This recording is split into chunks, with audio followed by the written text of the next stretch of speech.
Cześć, tu Radek. Moje filmy powstają dzięki patronom, za co im serdecznie dziękuję.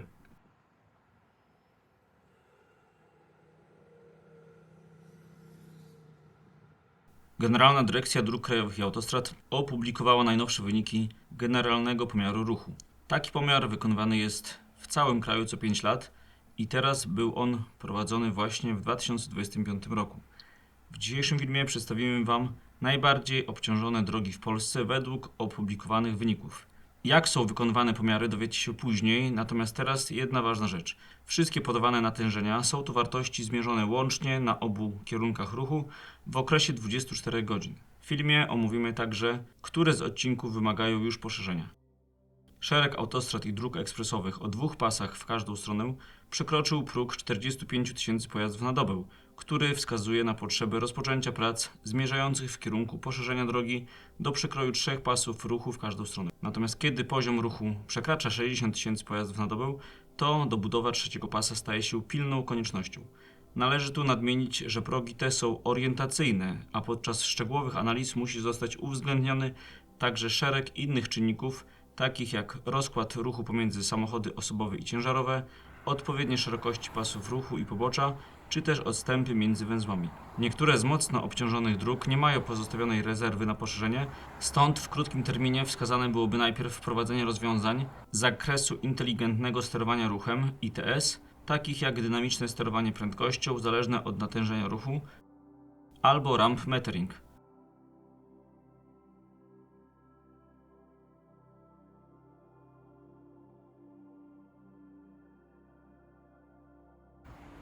Drogi będziemy omawiali od najniższego do najwyższego natężenia ruchu, a w przypadku gdy na jednym fragmencie drogi znajduje się kilka odcinków pomiarowych z wysokim natężeniem, to omówimy je zbiorczo przy okazji najwyższego wyniku.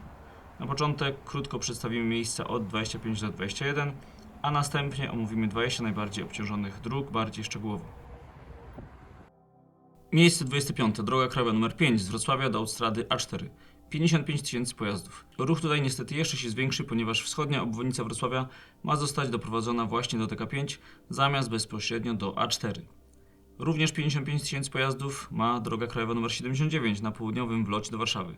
Niestety planowany nowy węzeł na północy Piaseczna zaprojektowano tak, że bezkolizyjna estakada na węźle wtłoczy ruch z południa właśnie wprost na niewydolną ulicę Puławską.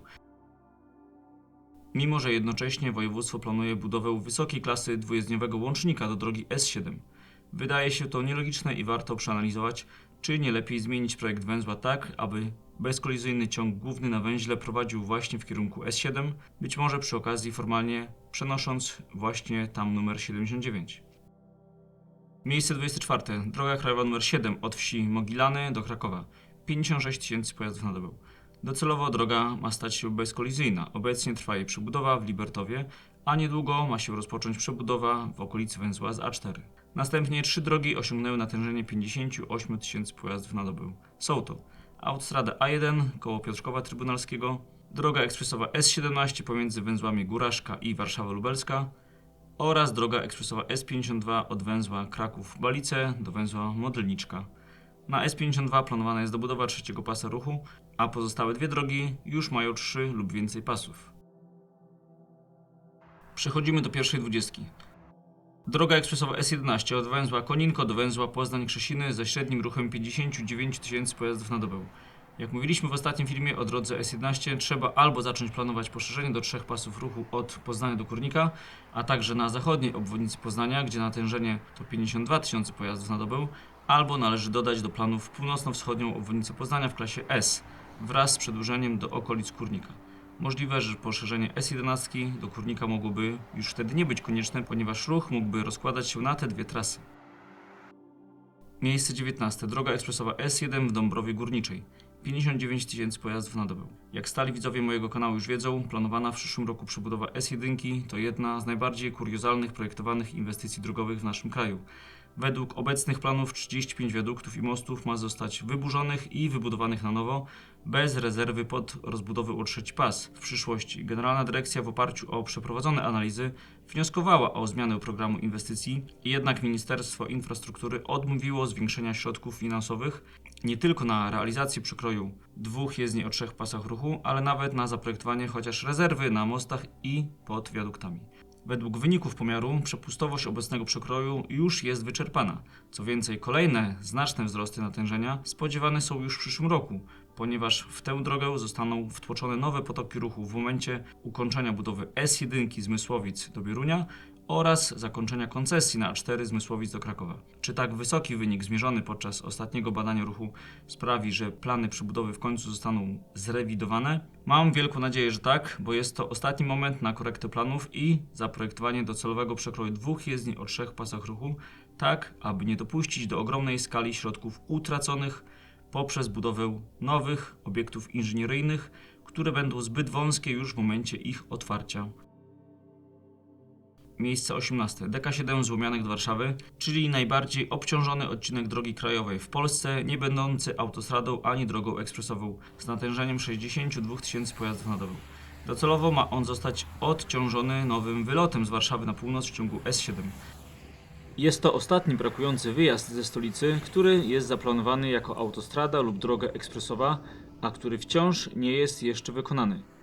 Obecnie jest on na etapie projektowania, a otwarcie możliwe będzie w najlepszym razie w 2032 roku. Miejsce 17. Autostrada A4 od węzła Byczyna na granicy Jaworzna do węzła Rudno koło Krzeszowic. Od 57 do 64 000 pojazdów na dobę. Natężenie ruchu na autostradzie A4 z Mysłowic do Krakowa z pewnością skokowo wzrośnie po zakończeniu koncesji w marcu przyszłego roku.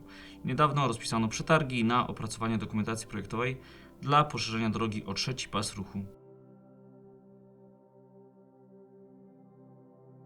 Miejsce 16. Autostrada A1 od węzła Łódź Północ do węzła Łódź Południe, czyli wschodnia obwodnica Łodzi, od 56 do 65 000 pojazdów. Podczas poprzedniego pomiaru 5 lat temu nie była jeszcze ukończona droga S14, czyli zachodnia obwodnica Łodzi i nie było wiadomo, jak ruch wokół tego miasta rozłoży się po jej otwarciu. Z nowego badania widać jasno, że pomimo otwarcia zachodniej obwodnicy na A1 nastąpiły dalsze wzrosty i na jej najbardziej obciążonym fragmencie przekroczone zostało 65 000 pojazdów na dobę.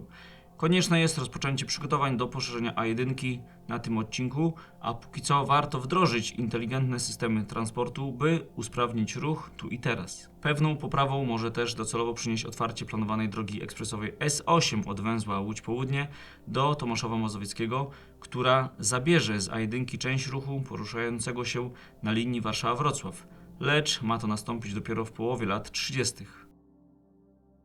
Miejsce 15. Autostrada A1 od węzła Żory do węzła Gliwice-Sośnica. Od 54 do 74 000 pojazdów na dobę. Dostępne są tutaj po 3 pasy ruchu w każdą stronę i dla takiego natężenia ruchu ten przekrój jest wystarczający. Natomiast krytyczna jest sytuacja na węźle Żory i wymaga ona natychmiastowej przebudowy. Więcej o tym w dedykowanym filmie. Miejsce 14. Autostrada A4 od węzła Brzesko do węzła Kraków-Bieżanów. Od 54 do 76 000 pojazdów na dobę. W planach jest poszerzenie tego odcinka do 3 pasów ruchu w każdą stronę, jednak póki co nie ogłoszono jeszcze przetargów na prace przygotowawcze. Trzymamy kciuki, aby tak wysoki wynik uzyskany w pomiarach sprawił, że przygotowania ruszą jak najszybciej. Miejsce 13. Autostrada A4 od węzła Kostomłoty do węzła Wrocław Wschód. Od 55 do 79 000 pojazdów na dobę. Większość tego odcinka nie posiada pasów awaryjnych i poszerzenie potrzebne jest na wczoraj. O planach rozbudowy i budowy nowego śladu A4 koło Wrocławia opowiadałem w dedykowanym filmie. Link w opisie. Miejsce 12. Autostrada A2 od węzła Łódź Północ do węzła Pruszków. Od 63 do 83 000 pojazdów na dobę. Ten odcinek autostrady A2 ma po 2 pasy ruchu i właściwie od pierwszego dnia od otwarcia w 2012 roku są one bardzo mocno obciążone. W tym roku rozpocznie się poszerzenie tego odcinka do przekroju 2 jezdni o 3 pasach ruchu. O tym, jak dokładnie będą wyglądały poszczególne etapy tej przebudowy, również nagrałem specjalny film.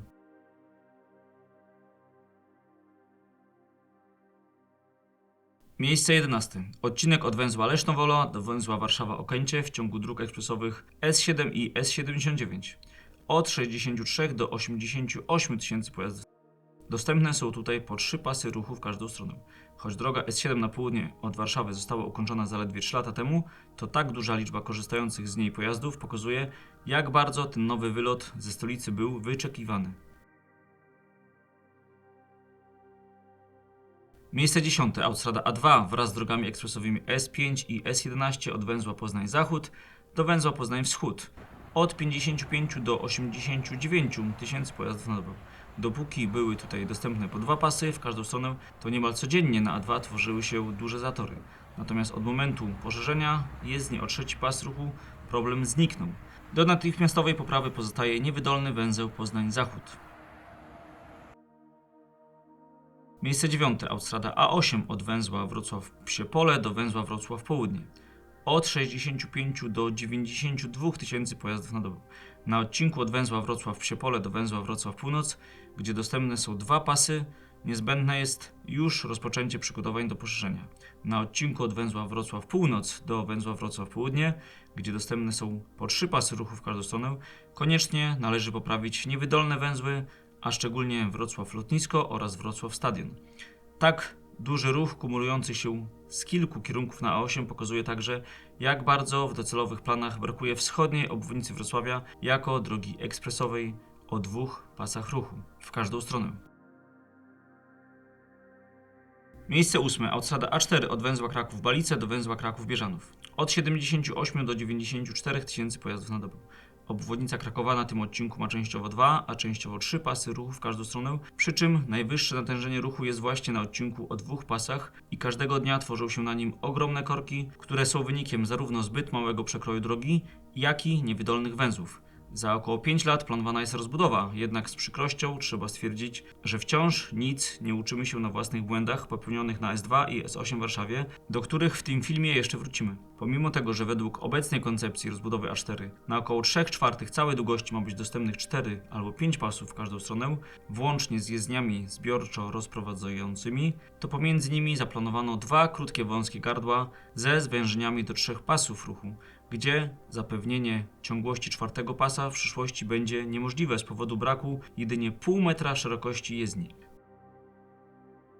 Takie zmiany przekroju pomiędzy węzłami to gotowa recepta na zatory, zwłaszcza w miejscach, gdzie na krótkim odcinku występuje przejście z 5 do 3 pasów ruchu. W przeciwieństwie do S2 i S8 w Warszawie, tutaj możemy jeszcze zapobiec temu problemowi przed faktem. Konieczne jest zwiększenie przewidywanej szerokości jezdni jedynie o pół metra we wniosku o decyzję środowiskową i później w projekcie, aby było w przyszłości możliwe wprowadzenie organizacji ruchu zapewniającej płynne przejście pasa włączania w pas wyłączania na kolejnym węźle bez zwężenia.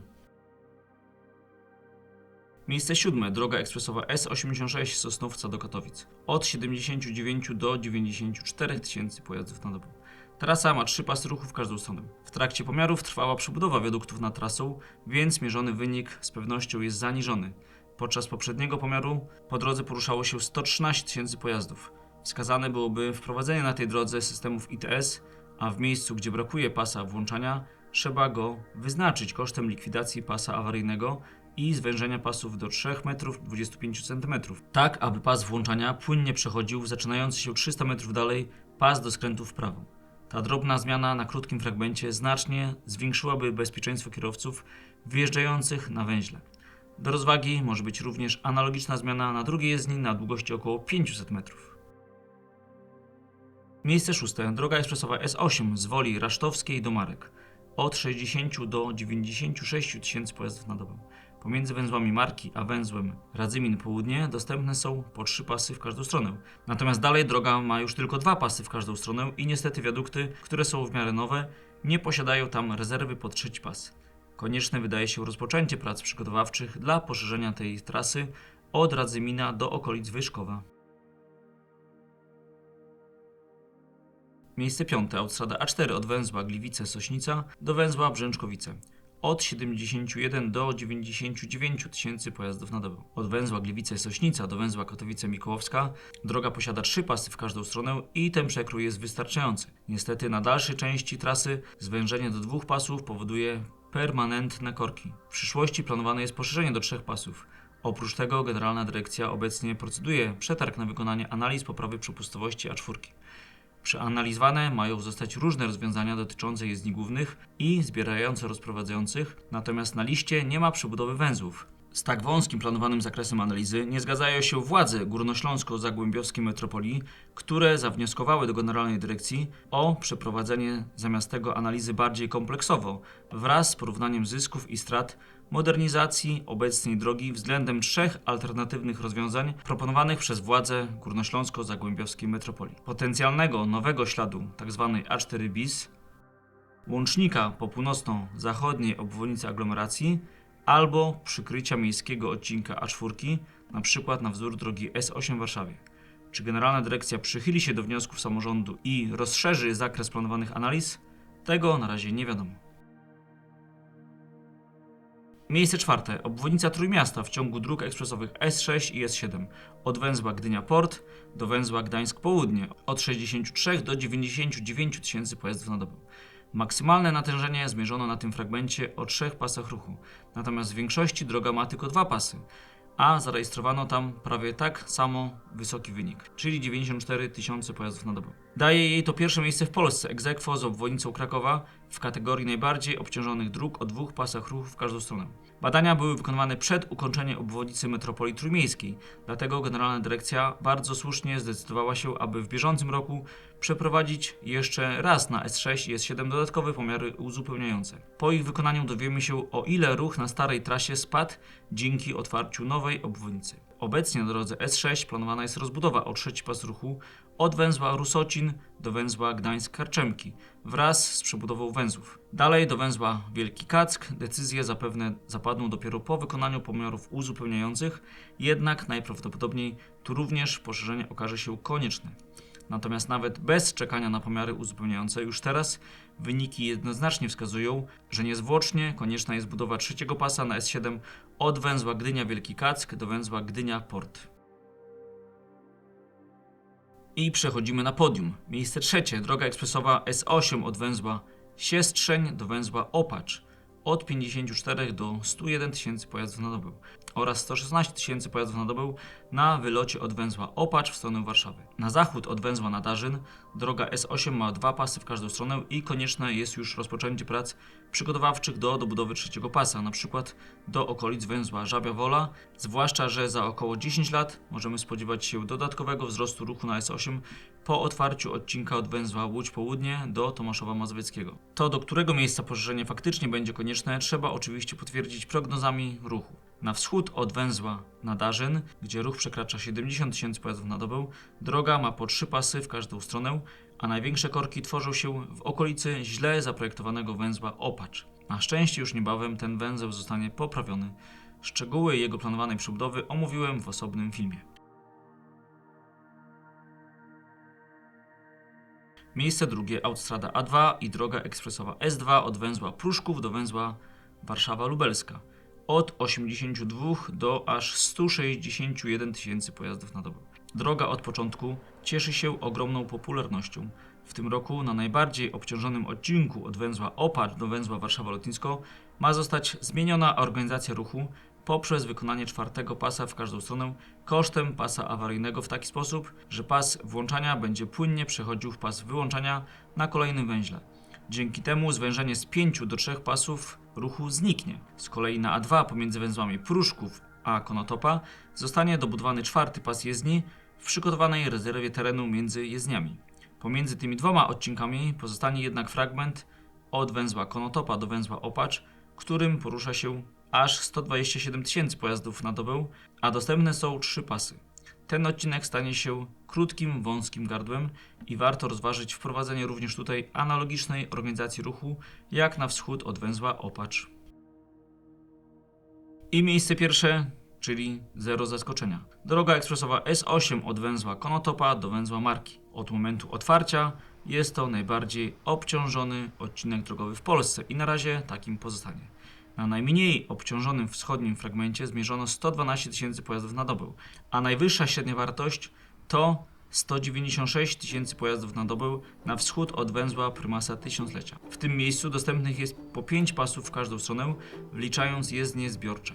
Natomiast najwyższe natężenie w stosunku do przekroju drogi występuje pomiędzy ulicą Słowackiego a Wisłostradą, gdzie średni dobowy ruch wynosi aż 165 tysięcy pojazdów, czyli przekracza nawet teoretyczną górną granicę stosowalności przekroju 4 pasów ruchu, a dostępne są tylko 3 pasy. W tym roku na tym fragmencie zostanie, podobnie jak na S2, wytyczony 4 pas ruchu kosztem pasa awaryjnego. Jest to bardzo ważna zmiana, ale rzeczy do poprawy jest na S8 o wiele więcej. O tym, które z nich da się rozwiązać małym kosztem, opowiadaliśmy szczegółowo w osobnym filmie.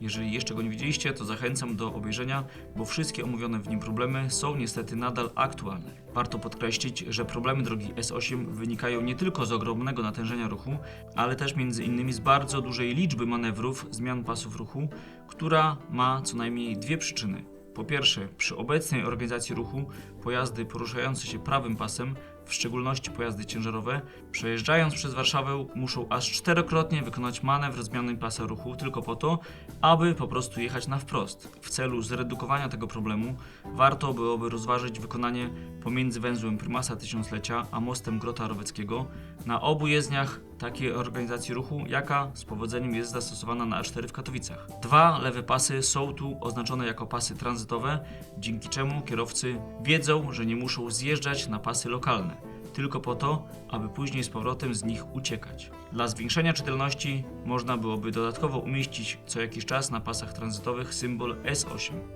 Drugą przyczyną jest fatalne oznakowanie kierunkowe, które w wielu miejscach wprowadza w błąd lub do ostatniej chwili nie informuje, który pas gdzie prowadzi, co skutkuje nerwowymi zmianami pasów. Oznakowanie kierunkowe wymaga gruntownej poprawy właściwie na wszystkich węzłach na tym odcinku. W ten sposób dotarliśmy do szczytu listy, jednak z pewnością temat generalnego pomiaru ruchu nie został jeszcze wyczerpany i niedługo pojawi się druga część. Przedstawimy w nim dla odmiany najbardziej puste odcinki autostrad i dróg ekspresowych w naszym kraju. Opowiemy o tym, jak prowadzony jest sam pomiar, a także omówimy, jak natężenia ruchu zmieniły się w ciągu ostatnich 5 lat. Dziękujemy za uwagę i tradycyjnie zapraszamy do dyskusji.